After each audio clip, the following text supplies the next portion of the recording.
તો લોકસભાની ચૂંટણીને માત્ર ગણતરીના દિવસો બાકી છે, ત્યાં કોંગ્રેસમાં 13 બેઠકોને લઈને ઉમેદવારોની યાદી હજુ જાહેર થવાની બાકી છે। ત્યાં જાણકારી મળી રહી છે કે જામનગર બેઠક પરથી કોંગ્રેસ એભા કરમૂરને ટિકિટ આપી શકે છે। તેમણે એભા કરમૂરનો સંપર્ક કર્યો હોવાની જાણકારી મળી રહી છે। જોડાઈએ સંવાદદાતા દીપેન પટિયાર સાથે। દીપેન, એક તરફ હાર્દિક પટેલ ચૂંટણી લડવાને લઈને સુપ્રીમમાં આજે અપીલ કરવાનું છે, જામનગર બેઠક ઉપર તેની ઈચ્છા વ્યક્ત કરી, ત્યાં બીજી તરફ જાણકારી કે એભા કરમૂરને કોંગ્રેસ ટિકિટ આપી શકે છે।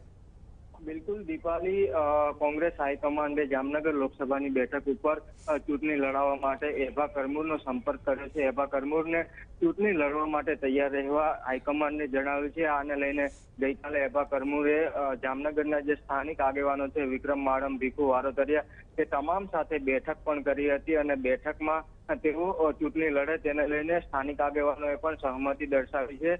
ત્યારે એભા કરમૂરે છે તે હવે લોકસભા ચૂંટણી માટેની તૈયારીઓ કરી છે। મહત્વનું છે કે એભા કરમૂર છે તે કોંગ્રેસના 2012માં ખંભાળિયા બેઠક ઉપરથી પૂનમ માડમ સામે વિધાનસભાની ચૂંટણી લડ્યા હતા અને એભા કરમૂર છે તે વિક્રમ માડમના ખૂબ જ નજીકના માનવામાં આવે છે। ત્યારે હાર્દિક પટેલે આજે સુપ્રીમ કોર્ટમાં અરજી કરી છે। જો હાર્દિક પટેલને સુપ્રીમ કોર્ટમાંથી રાહત નહીં મળે તો કોંગ્રેસ જામનગર બેઠક ઉપરથી એભા કરમૂરને મેદાને ઉતારશે અને તેમનું નામ છે તે લગભગ નક્કી થઈ ગયું છે। આજે સાંજ સુધીમાં કોંગ્રેસ આ બાબતે આખરી નિર્ણય લેશે। જી।